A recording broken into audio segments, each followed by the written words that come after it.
খাতিরে আজকের জিকির কবুল করো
এমন একটা মাহফিল আমাদের দেশে মুহররম মাস আসলে প্রত্যেকটা মাদ্রাসা, মসজিদ, মসজিদের ইমাম, খতিব, মুয়াজ্জিন, তারপর বিভিন্ন পীর মাশায়েখ, বিভিন্ন ইসলামিক দল মুসলমানদের মধ্যে দুইটা দলে ডিভাইডেড, দুইটা দলে আলাদা হয়ে যায়। একদল মুহররম মাস আসলে ইয়াজিদ বন্দনায় পাগল হয়ে যায়, আরেক দল মুহররম মাস আসলে ইমাম হোসাইনের জন্য পাগল হয়ে যায়। কথা বলে ঠিক কিনা? কেননা একজন শায়ের বাংলাদেশের, তিনি বলতেছেন আরবি মাস তো 12টা। কয়টা? ইন্না ইদ্দাতাশ শুহুরি ইনদাল্লাহি 12 শাহরান ফি কিতাবিল্লাহি মিনহা আরবাআতুল হুরুম। তথা রব্বুল আলামিন বলতেছেন যে আমি আল্লাহর কাছে সৃষ্টি জগতের শুরু থেকে আরবি 12 মাস, এটা আমি আল্লাহ তাআলার কাছে বিদ্যমান রয়েছে। কথা সুবহানাল্লাহ। সৃষ্টি করার আগে রব্বুল আলামিন 12 মাস কি করছে? সৃষ্টি করেছে। পৃথিবী সৃষ্টির আগে আল্লাহ তাআলা 12 মাস সৃষ্টি করেছেন। এই 12 মাসের মধ্যে আসলে হলো 4টি শ্রেষ্ঠ মাস। এই 4টি শ্রেষ্ঠ মাসের মধ্যে মুহররম মাস হচ্ছে অন্যতম একটি মাস। কথা সুবহানাল্লাহ। এই পবিত্র মুহররম মাস আসলে হক ও বাতিল পার্থক্য হয়ে যায়, হক ও বাতিল দিবালোকের ন্যায় চিহ্নিত হয়ে যায়, স্পষ্ট হয়ে যায়। সাধারণ থেকে তথা একেবারে নিম্ন ক্যাটাগরির মানুষ পর্যন্ত তারা কে হক কে বাতিল, কে ইমাম হোসেনের পক্ষে, কে ইয়াজিদের পক্ষে, এটা মোটামুটি দিবালোকের ন্যায় স্পষ্ট হয়ে যায়। কথা বলেন ঠিক কিনা? এই মুহররম মাসে, এবং শুধু তাই নয়, 12 মাসের মধ্যে 2টি মাস হচ্ছে মুহররম মাস, আরেকটা হচ্ছে রবিউল আউয়াল মাস। এক শায়ের বলে, আরে মুহররম মিলাদুন নবীর মাস আসিলে ওরে ইমানদার মুনাফিকদের পরিচয় মিলে। জোরে জোরে বলে না ঠিক কিনা? ওরে মুহররম মিলাদুন নবীর মাস আসিলে ওরে ইমানদার মুনাফিকদের পরিচয় মিলে।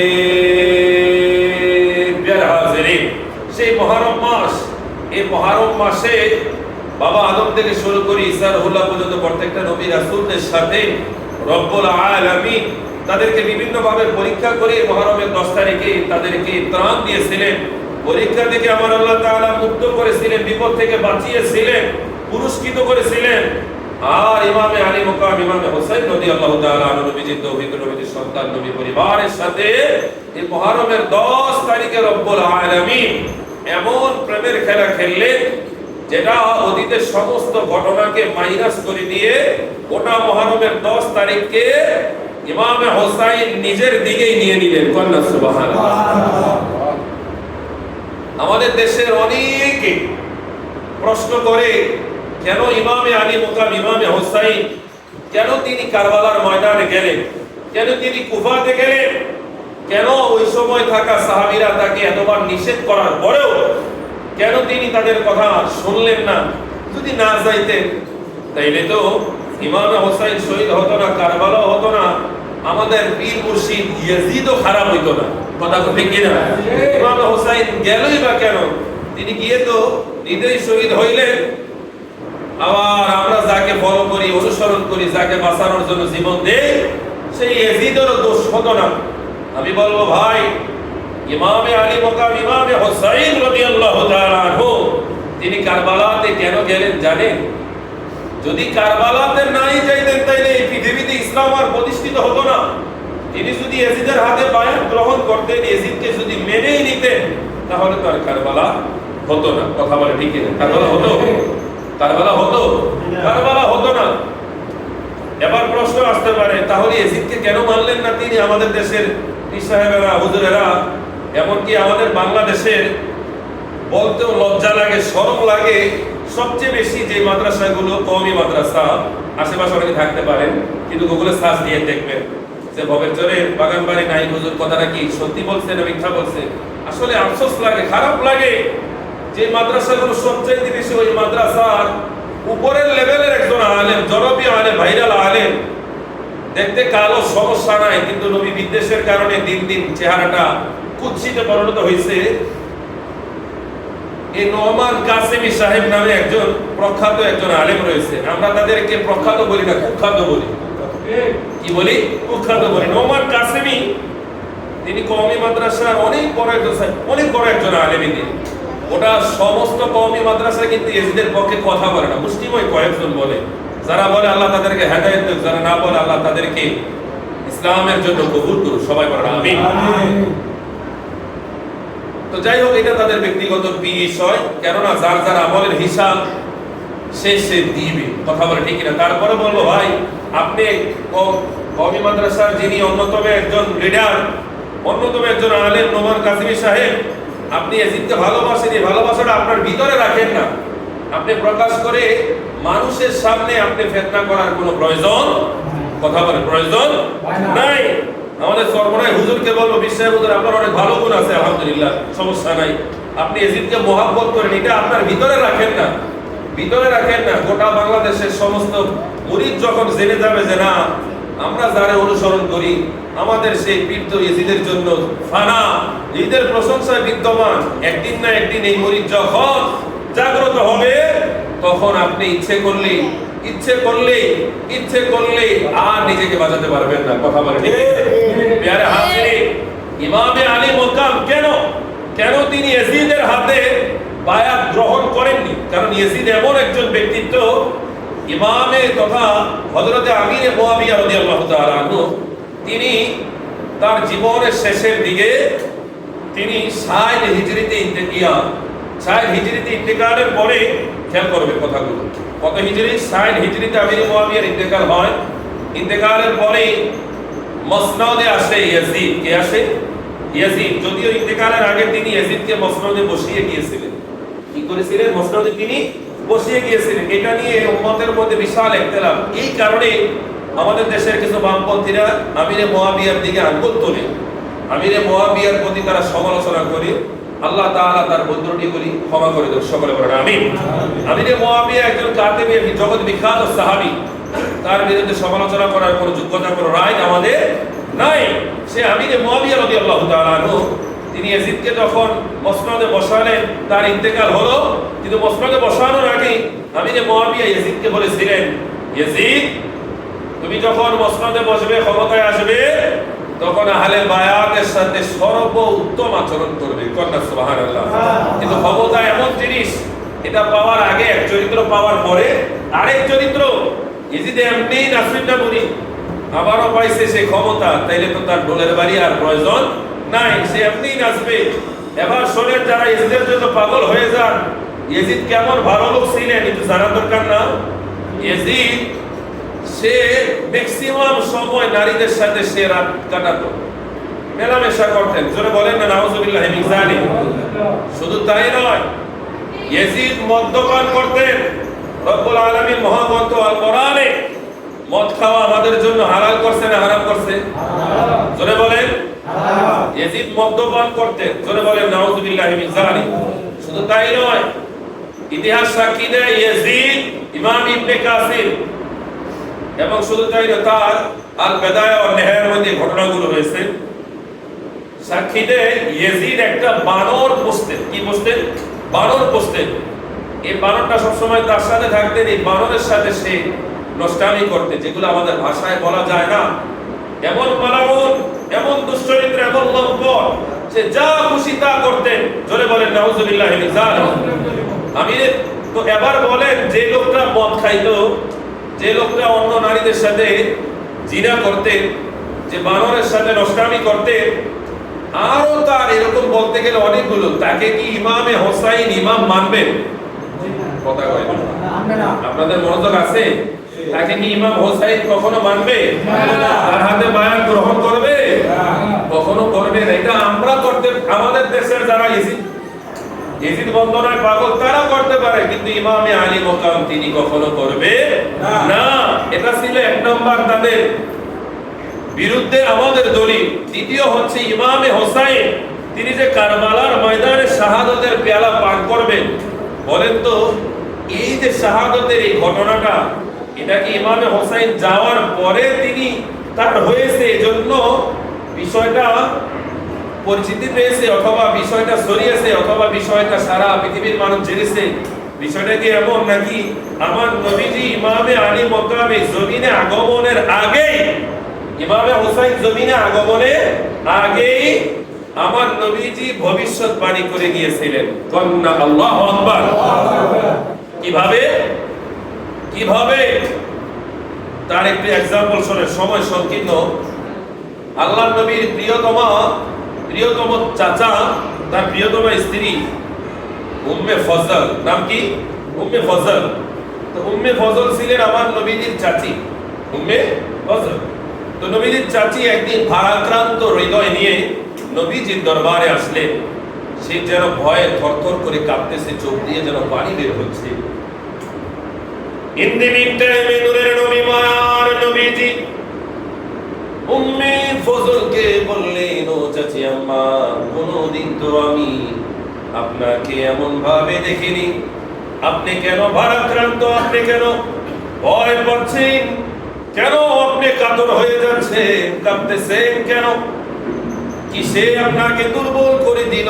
আপনার নুরানি চোখ দ্বারা কিসে পানি বের করে দিল? আমি নবীকে কি একটু বলা যায় কিনা? হযরতে উম্মে ফজল বলি, ইয়া রাসূলুল্লাহ, ইয়া হাবিবাল্লাহ, নবী গো, ও মায়ের নবী, দয়াল নবী, এমন একটি ঘটনা যেটা আমি গতকাল রজনীতে স্বপ্নে দেখলাম। এই ঘটনাটা আমি উম্মে ফজলের পক্ষে আপনি নবীকে বলার সাহস আমার নাই। আল্লাহু আকবার। আমি সাহস করতে পারতেছি না, কিভাবে আপনার কাছে আমি ঘটনাটা খুলে বলবো?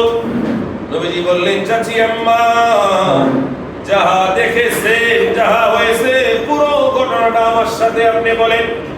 এবার উম্মে ফজল বললেন, ইয়া রাসূলুল্লাহ, ইয়া হাবিবাল্লাহ, নবী গো, ও মায়ের নবী, দয়াল নবী গো, আমি উম্মে ফজল রজনীতে স্বপ্নে দেখলাম আপনি নবীজির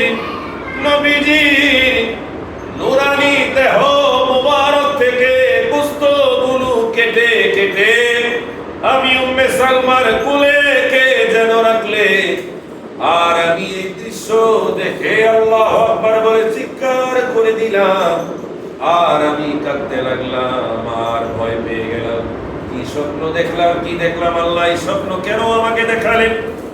নবীজি এই কথা শুনে উম্মে ফজলকে বললেন, হে উম্মে ফজল, ও চাচী, আপনি যে স্বপ্ন দেখেছেন সত্যি স্বপ্ন দেখেছেন। আল্লাহু আকবার। উম্মে ফজল আশ্চর্য হয়ে গেল, হায় হায়, এত ভয়াবহ স্বপ্ন দেখার পরেও নবীজি বললেন সত্য স্বপ্ন। এবার উম্মে ফজলকে নবীজি বললেন, হে চাচী, এই স্বপ্নের ব্যাখ্যা কি অচিরে আমার কলিজার টুকরা নয়নের মণি জান্নাতি মহিলাদের যিনি সরদারিনী হযরতে ফাতেমা, আমার মেয়ে অচিরে একটা পুত্র সন্তান জন্ম দিবে।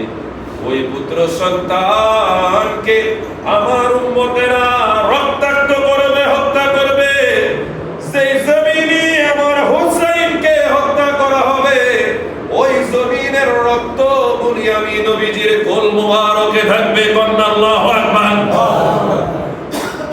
ছিল শাহাদতের আগাম সুসংবাদ। আর একটা প্রসূতি ঘটনা রয়েছে। এই ঘটনাটা হচ্ছে 3 দিন হয় নূরের নবী মায়ার নবীকে মদিনাতে পাওয়া যাচ্ছে না। এবার হযরতে ফারুক আযম মদিনার মধ্যে বিশাল একটা তরোয়াল নিয়ে ছুরি নিয়ে দাঁড়িয়ে বললেন, ও মদিনার মুনাফিকেরা, ও মদিনার ইহুদিরা, ও মদিনার নাসারারা, ও দুশমনেরা, আমার মায়ার নবী নূরের নবী দয়াল নবীকে 3 দিন ধরে পাওয়া যাচ্ছে না। তোমরা আমার নবীর সাথে কি করেছো, কি করেছো, কি করেছো আমি ফারুককে জানাব। যদি আজকের মধ্যে আমার নূরের নবী মায়ার নবীর যদি কোনো খবর না হয় রে, ও ইহুদিরা, ও নাসারারা, ও নবীর দুশমনেরা, ও ইসলামের দুশমনেরা, আমি ফারুক আযমের এই ছুরি থেকে দুনিয়ার কোনো শক্তি নেই তোদেরকে বাঁচাবে। আল্লাহু আকবার। এই বলে ফারুক আযম রাদিয়াল্লাহু তাআলা মুনাফিকদেরকে তিনি শাসাচ্ছে আর ভয় দেখাচ্ছে, বলতেছে, আমার নূরের নবী মায়ার নবী কোথায় আছে, খবর দে, খবর দে। না চায় তো আমার হাত থেকে তোদেরকে কেউ বাঁচাতে পারবে না। এবার ইন্দিমিনটায় হযরতে উসমান জিন্নুরাইন সহ হযরতে আবু বকর রাদিয়াল্লাহু তাআলা তিনি বললেন, ভাই এই মদিনাতে আমার মনে হয় নবীজি শহরে নাই, শহরে নাই। চলো আমরা শহরের বাইরে গিয়ে একটু তালাশ করি, দেখি আমার নূরের নবী মায়ার নবীকে পাওয়া যায় কিনা। সংক্ষেপে ঘটনাটা আপনাদের সামনে পেশ করতেছি। ইন টাইমে হযরতে আবু বকর, হযরতে ওমর রাদিয়াল্লাহু তাআলা দুইজনে একসাথে করে দৌড় দিতে লাগলেন, তালাশ করতে লাগলেন। মদিনার রাস্তা দিয়ে যাকেই পায় তাকেই বলে, ও মদিনাবাসী, মদিনার লোকেরা, তোমরা কি এই পথ দিয়ে অথবা মদিনার কোন জায়গায় আমার নূরের নবী মায়ার নবীকে দেখেছো? তো মানুষকে বলে, মদিনা মানুষ বলে, না না না না, আমরা দেখি নাই, দেখি নাই, দেখি নাই। হযরতে ওমর আবু বকর পাগলের মতো অবস্থা, দৌড়াতে দৌড়াতে শহর ছেড়ে তারা যখন খোলা একটা জায়গায় পাহাড়ের উপত্যকায় চলে গেলেন, যেতে যেতে হযরতে আবু বকর হযরতে ওমরের সাথে একজন রাখালের সাক্ষাৎ। এই রাখালের সাথে যখন দেখা হলো, একজন আরেকজনকে বলতেছে, চলো ভাই রাখালের কাছে জিজ্ঞেস করি।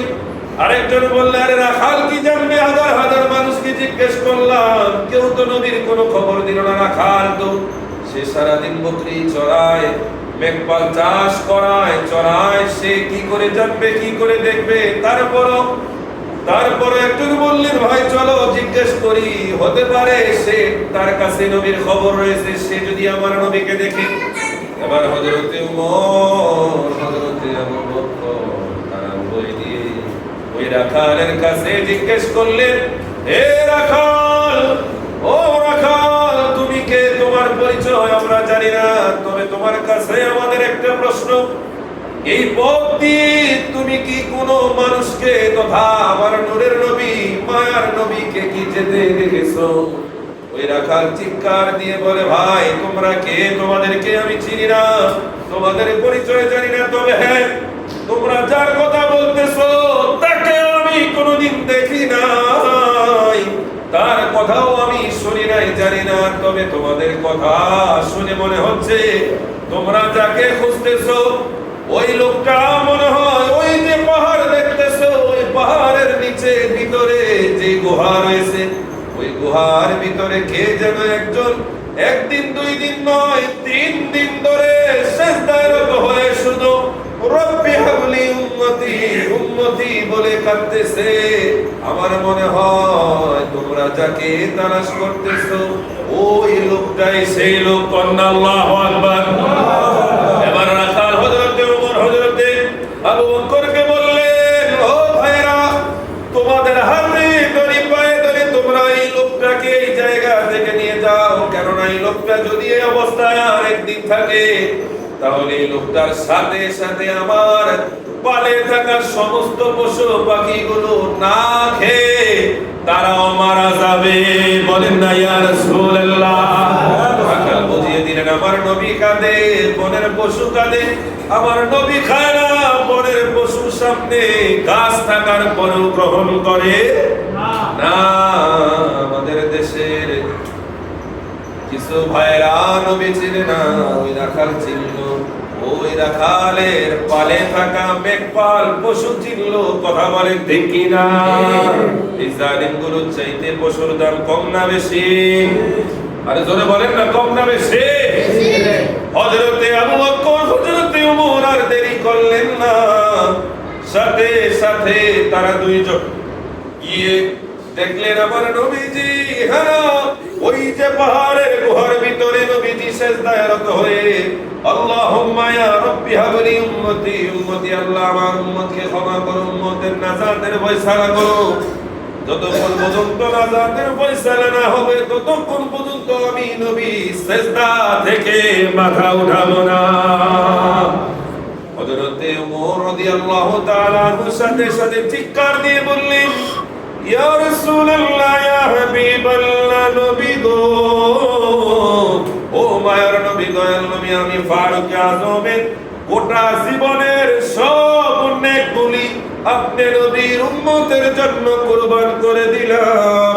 ইয়া রাসূলুল্লাহ, আপনি মাথা উঠান। নবীজি মাথা উঠায় না।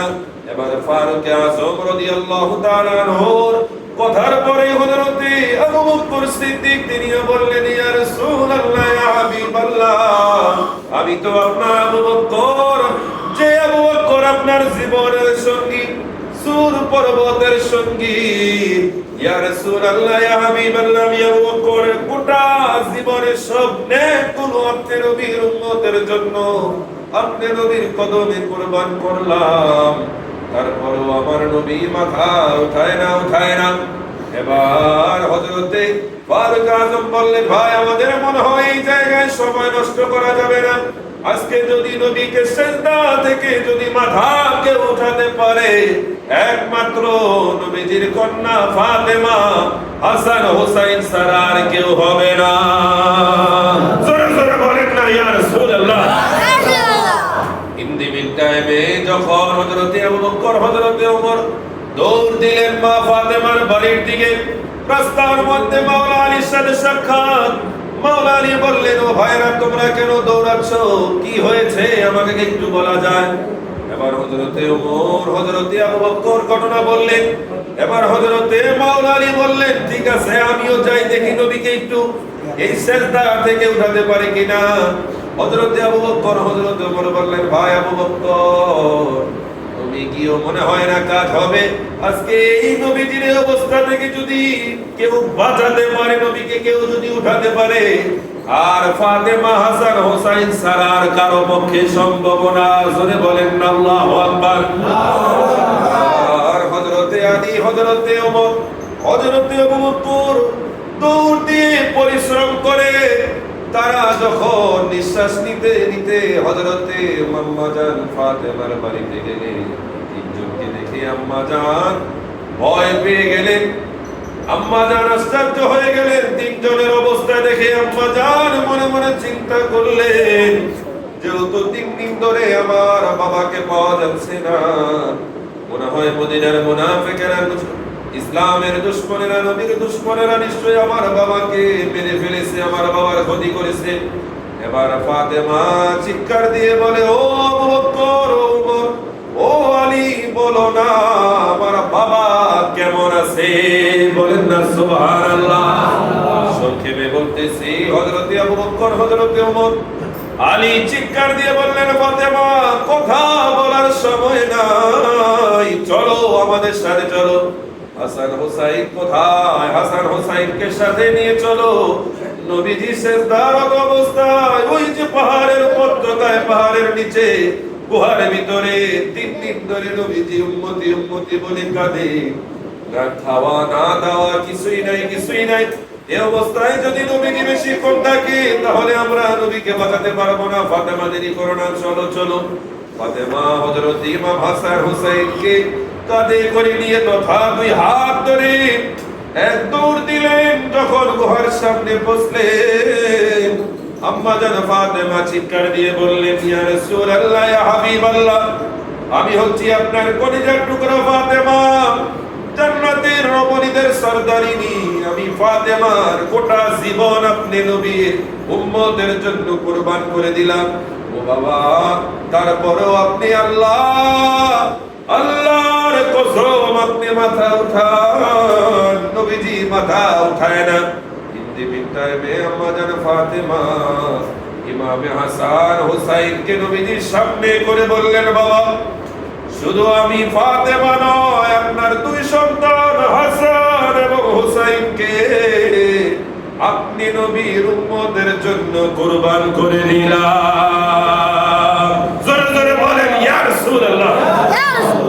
এবার আম্মা জান যখন নিজের সন্তানকে নানা জান তথা নবীর উম্মতের জন্য যখন কুরবান করলেন, নবীজি আর দেরি করলেন না। অশ্রু মাখা চক্ষু নিয়ে নবীজি হাসান হোসেনকে দেখে দুই ভাইকে কোলে নিলেন, আদর করলেন, চুমু খেলেন। আয় আল্লাহ, আর বললেন, আল্লাহ আমার এই দুই সন্তানের প্রতিটা নেকের বিনিময়ে, রক্তের বিনিময়ে আমার উম্মতের নাজাতের ফয়সালা করে দেন। কন্যা সুবহানাল্লাহ। এটাই ছিল ইমামে হোসাইনের শাহাদাতের অগ্রিম সুসংবাদ। পেয়ারে হাজির হযরতে আনাস থেকে বর্ণিত, তিনি বর্ণনা করেন, আমার নূরের নবী মায়ার নবীর দরবারে আরে তথা বৃষ্টির দায়িত্বরত ফেরেশতা হযরতে মিকাইল আলাইহিস সালাতু ওয়াস সালাম, তিনি আল্লাহর হুকুমে নবীজির দরবারে আসলেন। কোনদিন তো আসে না, শুধু তো আসে হযরতে জিবরাইল। কন্যা সুবহানাল্লাহ। হযরতে মিকাইল যখন নবীর দরবারে আসলেন, এসে দেখতেছে ইমামে আলী মকান ইমামে হাসান এবং ইমামে হোসেন আমার নবীর দরবারে খেলা করতেছে। কন্যা সুবহানাল্লাহ। নবী তাইবে ইসরাফিল বললেন, ইয়া রাসূলুল্লাহ, ইয়া হাবিবাল্লাহ, আপনি কি তাদের দুইজনকে ভালোবাসেন? নবীজি বললেন, আমি আমার জানের চাইতে হাসান হোসেনকে ভালোবাসি। জোরে বলেন না আল্লাহু আকবার। বললেন, ইয়া রাসূলুল্লাহ, ইয়া হাবিবাল্লাহ, অচিরে আপনার উম্মতের মধ্যে কিছু দুষ্ট পাপিষ্ঠ আপনার এই দুই সন্তানের এক সন্তানকে হত্যা করবে। ইয়া রাসূলুল্লাহ, ইয়া হাবিবাল্লাহ, আপনি সেটার জন্য প্রস্তুত হন। নবীজি বললেন, অন্য বর্ণনায় রয়েছে হযরতে জিবরাইলকে বললেন, জিবরাইল রে, এই দুই সন্তানের মধ্যে আমার উম্মতেরা কাকে নিষ্ঠুরভাবে হত্যা করবে আমাকে একটু দেখিয়ে দাও। হযরতে জিবরাইল ইশারা দিয়ে বুঝিয়ে দিলেন ইমামে হোসাইনের দিকে। কন্যা আল্লাহু আকবার। ইমামে হোসাইনের দিকে যখন ইশারা দিলেন নবীজি, সাথে সাথে ইমামে হোসাইনকে কোলে নিয়ে চুমু খেতে লাগলেন আর চিৎকার দিয়ে বললেন, ওই জমিন, ওই মাটি ধ্বংস হয়ে যা, সেই মাটিতে আমার সন্তানের রক্ত মোবারক ঝরবে। কন্যা আল্লাহু আকবার। সাথে সাথে নবীজি জিবরাইলকে বলেন, জিবরাইল রে, যে মাটিতে আমার সন্তান রক্ত ঝরবে ওই মাটিটা কি আমার কাছে একটু আনা যায়? জিবরাইল বলেন, ইয়া রাসূলুল্লাহ, এটা কোনো কথা? আপনি যেহেতু বলেছেন আমি আনতেছি। জিবরাইল কারবালার জমিন থেকে মাটি নিয়ে আসলেন, নবীর সামনে পেশ করলেন। নবীজি মাটিটা নিজের গাল মোবারকে লাগালে চুমু খেতে লাগলেন আর বলতে লাগলেন, যে উম্মত, যে পাপিষ্ঠ, যে মাটির মধ্যে আমার সন্তানের রক্ত ঝরাবে তারা যেন ধ্বংস হয়ে যায়। নবীজি দোয়া করেন, আল্লাহ এত বড় পরীক্ষা থেকে, রক্তাক্ত এই পথ থেকে, শাহাদাত থেকে আমার হোসাইনকে আপনি বাঁচান। নবীজি বলতে দেরি, আল্লাহ তো কবুল করতে দেরি করতেন না, কিন্তু আল্লাহর দরবারে নবীজি দোয়া করেন, আল্লাহ আমার হোসাইনকে বাঁচান। বললেন, আল্লাহ আমার হোসাইনকে ধৈর্য ধারণের তৌফিক দেন। কেননা আরে দুনিয়ার জমিনে ইয়াজিদের দালালেরা, পাপিষ্ঠ উম্মতেরা, শোনো, ইমামে হোসাইন আগেই জানতেন কারবালার প্রান্তরে তার শাহাদাতের পেয়ালা পান হবে। মাওলা আলী ঘোষণা করে দিয়েছিলেন, বাবা তোমার খুর রাস্তার চলার পথে ঘোড়ার খুর যেই জায়গায় ডেবে যাবে ওই জায়গায় তোমার শাহাদাতের সুসংবাদ আসবে। কন্যা আল্লাহু আকবার।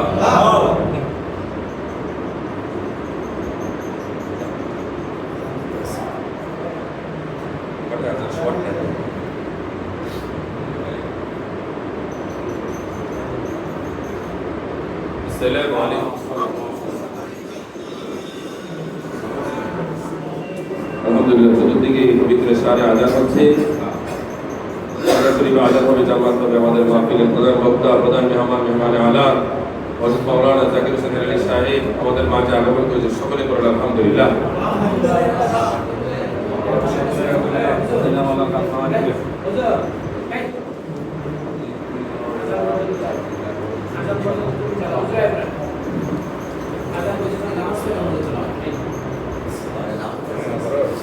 সবাই বসেন, আমরা আলোচনা চলবে নির্দিষ্ট সময় ইনশাআল্লাহ দেব।